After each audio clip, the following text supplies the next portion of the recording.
Ness-ana TV.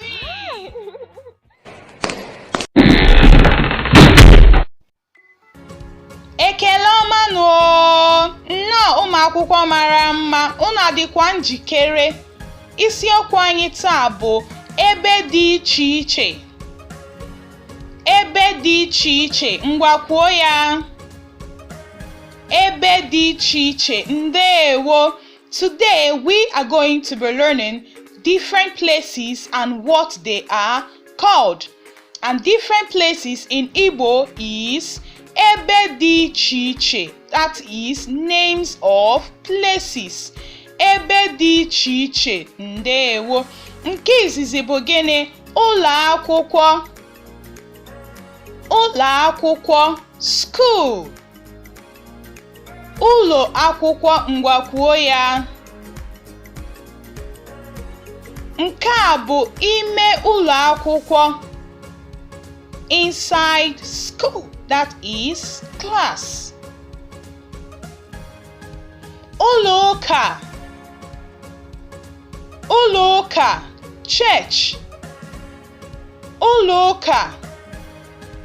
Ime ụlọ ụka, inside a church. Ụlọ akụ. Ụlọ akụ, bank. Ime ụlọ akụ, inside a bank. Ụlọ akụ, bank. Ụlọ ọgwụ. Ụlọ ọgwụ, hospital. Can you say that? Again. Ụlọ ọgwụ, ndewo ụmụ mara mma. Nke a bụ gịnị? Ụlọ ikpe. Ụlọ ikpe, court. Ụlọ ikpe. Nke a bụ ime ụlọ ikpe, inside a courtroom. Can you say that? Ụlọ ikpe. Ahịa. Ahịa, market. Ahịa, ngwa kwuo ya.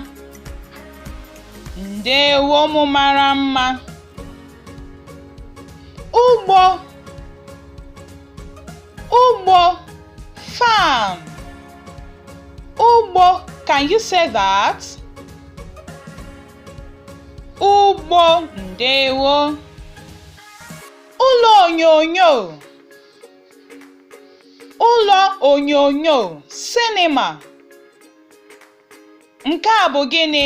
Ime ụlọ onyonyo, inside a cinema. Ụlọ onyonyo, ndewo. Ụlọ obibi, our personal house. That is where we live. Ụlọ obibi, can you say that? Nke a bụkwa ime ụlọ obibi, inside our house. Ndewo, ka m kụpụrụ n'aka, ngwa ka anyị mụgharịa ya ka anyị nwee ike ghọta ya ọfụma. Ụlọ akwụkwọ. Ụlọ akwụkwọ, ngwa kwuo ya. Ka m nụkwa ya ọzọ. Ụlọ akwụkwọ, ndewo. Chetakwa na nke a bụ gịnị? Ime ụlọ akwụkwọ, classroom.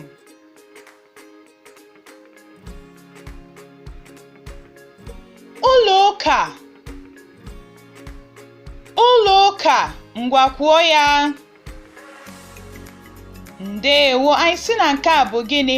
Ime ụlọ ụka. Ime ụlọ ụka, inside a church. Ụlọ ụka. Ụlọ akụ. Ụlọ akụ, bank. Can you say that? Ngwa kwukwa ya ọzọ. Ụlọ akụ. Nke a bụ gịnị? Ime ụlọ akụ. Ime ụlọ akụ, ngwa kwuo ya. Nke a bụrụ gịnị? Ụlọ ikpe. Ụlọ ikpe, court. Ngwa kwuo ya. ụlọ ikpe. Nke a bụ gịnị? Ime ụlọ ikpe.